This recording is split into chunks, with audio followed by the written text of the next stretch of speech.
I will just refer my discussion on three key points, considering the sensitivity issue with regard to the integration process of Macedonia into EU countries. I just can say that it's a big importance.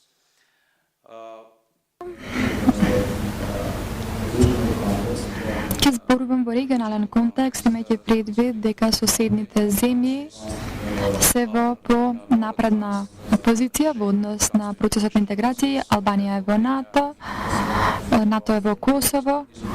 Исто така и две соседни земји, Грција и Бугарија, веќе се членки на Европската унија, имајќи ги предвид сите овие политички, економски, регионални аспекти, сметам дека местото на Македонија е во Европската унија и во НАТО.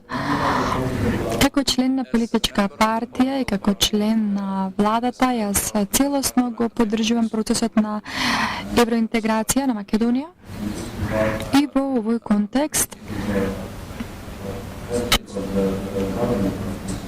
и му честитам на премиерот на Македонија, господин Зоран Заев, и на председателите на политичките партии кои што се во владата.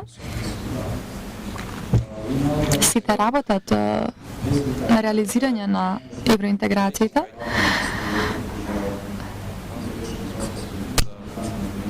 Нашата партија се залага за членство на Македонија во Европската унија и во НАТО. Свесни сме дека процесот на евроинтеграција добро се одвива и убеден сум дека овој процес ќе донесе добри резултати за сите граѓани во Македонија. И во тој однос мораме да ги почитуваме критериумите од Мастрихт и Копенхаген, што значи дека мора да внимаваме во однос на политичките критериуми кои што се однесуваат на членството на Европската унија, но и на економските кои што се однесуваат на членството на ЕУ. Процесот на реформи кој што го презема оваа влада за подобрување на индикаторите на управување, како што е владењето на правото, ефективност на управувањето, борба против корупцијата, како и подобрување на услугите од јавните органи, квалитетот на живот.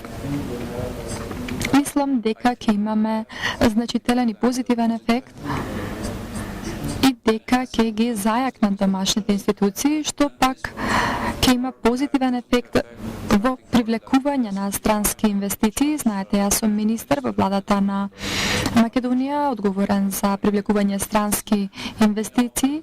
Знаете дека спорот со Грција, кој што Македонија го имаше во последните 25 години, е многу осетлив и беше клучна пречка за процесот на интеграција во Европската унија, како и причина за застојот во странските директни инвестиции споредено со соседните земји. Сметам дека решавањето на овој спор за името со Грција ќе придонесе да се донесат странски директни инвеститори кои што ќе сакаат да го вложат својот капитал во земјата, што пак ќе биде позитивна промена во животот на граѓаните во Македонија. Имам уште еден став кој што сакам да го пренесам во однос на евроинтеграцијскиот процес на Македонија.